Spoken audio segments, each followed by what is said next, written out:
Hello friends, welcome to essence of remedies. और आज जिस मेडिसिन की बात हम करने जा रहे हैं उसका नाम है इथ्यूज़ा साइनेपियम। इसका पहला मेन सिम्टम है intolerance of milk, immediately vomited और ejected followed by diarrhoea, profound prostration and sleepiness, उसके साथ साथ डेडली नोशिया। इस मेडिसिन का सबसे मेन जो कैरेक्टरिस्टिक फीचर है वो है इनटॉलरेंस ऑफ मिल्क। जहाँ पे भी आपको ये देखने को मिले कि बच्चे को दूध हज़म नहीं हो रहा, बच्चे या बड़े किसी में भी अगर वो दूध को नहीं पचा पा रहा है तो वहाँ पे आप इस मेडिसिन को आराम से दे सकते हैं।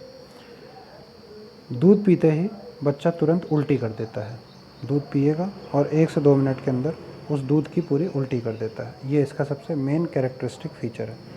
बच्चों में सिम्टम बहुत ज़्यादा मिलता है, लेकिन कई बार बड़ों में भी जिनको मिल्क एलर्जी होती है ये सिम्टम देखने को आपको मिलेगा। अगर उनमें ये लक्षण नज़र आते हैं कि दूध पीते ही वो उल्टी कर देते हैं उसी दूध की, जो कि बिल्कुल फटा सा दूध उल्टी में आता है, अगर ऐसा सिम्टम आपको देखने को मिलता है तो वहाँ पे आप इस मेडिसिन को बड़ों में भी प्रेस्क्राइब कर सकते हैं। तो ये मिल्क एलर्जी के केसेस को भी ठीक करता है।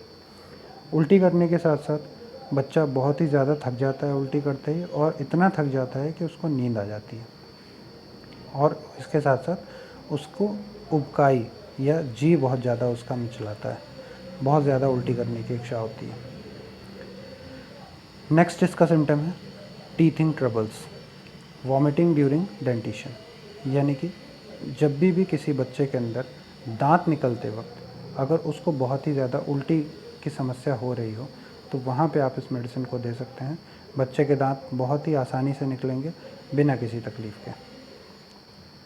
अगला इसका लक्षण है lack of concentration in studies. यानी कि जो भी इंसान पढ़ते वक्त अपना ध्यान केंद्रित नहीं कर पाता, और ख़ास तौर से बच्चों में ये सिम्टम आपको मिल जाएगा कि अगर बच्चा पढ़ाई कर रहा है लेकिन पढ़ाई में उसका ध्यान नहीं लग पाता, फोकस नहीं कर पाता, वो अपनी पढ़ाई में वो बहुत कोशिश करता है लेकिन वो कंसंट्रेट नहीं कर पाता अपनी पढ़ाई के अंदर, उसका मन इधर उधर भागता रहता है, या उसका मन बिल्कुल थक जाता है, उसका दिमाग वो बिल्कुल फोकस नहीं हो पाता।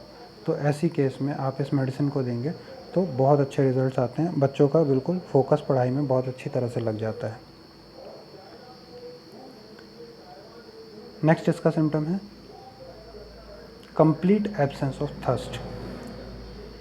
ऐसा पेशेंट जिसको प्यास बिल्कुल ना लगती हो, बिल्कुल उसको पानी पीने की इच्छा ही ना होती हो, पूरी तरह से उसकी प्यास बिल्कुल ख़त्म हो चुकी हो, तो ऐसे केसेस में भी आप इस मेडिसिन का यूज़ कर सकते हैं, बहुत ही ब्यूटीफुल रिज़ल्ट आएंगे। नेक्स्ट इसका सिम्टम है कन्वर्जेंस। कन्वर्जन यानी कि ऐंठन या जो मिर्गी के दौरे होते हैं उस तरह से अगर दौरे आते हैं तो उन दौरों में भी ये मेडिसिन बहुत अच्छा काम करती है। लेकिन यहाँ पे आपको एक चीज़ का ध्यान रखना है कि ये जो दौरे आएंगे इनकी क्या खासियत होगी, किस तरह के दौरों में इसे दिया जाएगा, वो आप अच्छे से समझ लीजिए। इसमें है कन्वर्जेंस विथ कोल्ड लिम्स। यानी कि जिसको भी दौरे आएंगे उसके हाथ पैर आप छू के देखेंगे तो वो बिल्कुल ठंडे पड़े होंगे। आइज़ टर्न डाउनवर्ड्स, आंखें जो हैं वो उसकी पुतलियाँ नीचे की तरफ घूम जाएंगी। विथ क्लेंच्ड थम्स, यानी कि उसकी जो अंगूठे हैं वो मुट्ठी के अंदर बंद हो जाएंगे, वो अपने अंगूठों को अंदर दबा लेगा। पल्स स्मॉल एंड हार्ड, जो उसकी पल्स आप चेक करेंगे वो बहुत छोटी चल रही होगी लेकिन बहुत ही ज़्यादा हार्ड होगी, मतलब आपको बिल्कुल फील होगी, बिल्कुल स्ट्रॉन्ग पल्स आ रही होगी लेकिन छोटी होगी, जल्दी जल्दी होगी। लॉक्ड जॉ होगा, जबड़े उसके आपस में दांत पे दांत जो भिंच जाते हैं वैसे उसके टाइट हो जाते हैं, लॉक हो जाता है मुंह, उस तरह से जबड़े उसके लॉक हो जाते हैं। और मुंह से झाग आना, अगर ये सिम्टम्स आपको किसी कन्वर्जेंस में नज़र आते हैं तो वहाँ पे ये मेडिसिन देते ही पेशेंट बहुत तेज़ी से रिकवर करता है, उसका कन्वर्जन ब्रेक हो जाता है। और इसको हाई पोटेंसी में अगर आप 2 से 3 बार रिपीट कर देते हैं तो दोबारा उसको इस तरह के कन्वर्जेंस नहीं आएंगे।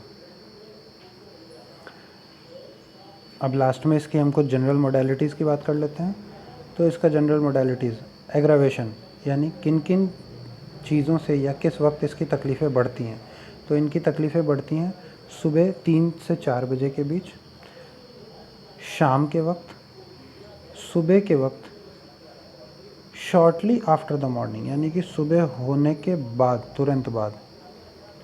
गर्मियों के मौसम में आफ्टर ईटिंग और drinking milk in any form, किसी भी रूप में अगर ये दूध का सेवन करते हैं तो इनकी तकलीफ़ें बढ़ जाती हैं। यानी कि दूध का सेवन किसी भी रूप में, चाहे दही के रूप में, दूध के रूप में, छाछ के रूप में, मिठाइयों के रूप में, किसी भी फॉर्म में अगर ये लोग मिल्क लेते हैं तो इनकी दिक्कतें बढ़ जाती हैं। उल्टी के बाद after vomiting, stool after stool यानी कि पॉटी के बाद, spasm and during the dentitional period, ऐंठन के बाद, और जब भी इनके दांत निकलते हैं उस वक्त। इन सब कंडीशंस में इनकी दिक्कतें बढ़ती हैं। और दिक्कतें घटती किस वजह से हैं या कब इनकी दिक्कतें घटती हैं? खुले हवा में आराम करने से, सर पे कुछ टाइट बैंडेज बांध देने से, टाइट कपड़ा बांध देने से, अगर सर में दर्द हो टाइट कपड़े से बांधने से इनको आराम मिलता है। वॉकिंग ऑन द सी शोर यानी समुद्र के किनारे टहलने से। तो ये था मेडिसिन इथ्यूजा साइनेपियम। आई होप आपको ये वीडियो सीरीज़ अच्छी लगी होगी। अगर अच्छी लगी है तो प्लीज़ वीडियो को लाइक करें, कमेंट करें, और इस तरह के और भी बेनिफिशियल वीडियोस देखने के लिए इस चैनल को सब्सक्राइब करें। Thank you very much.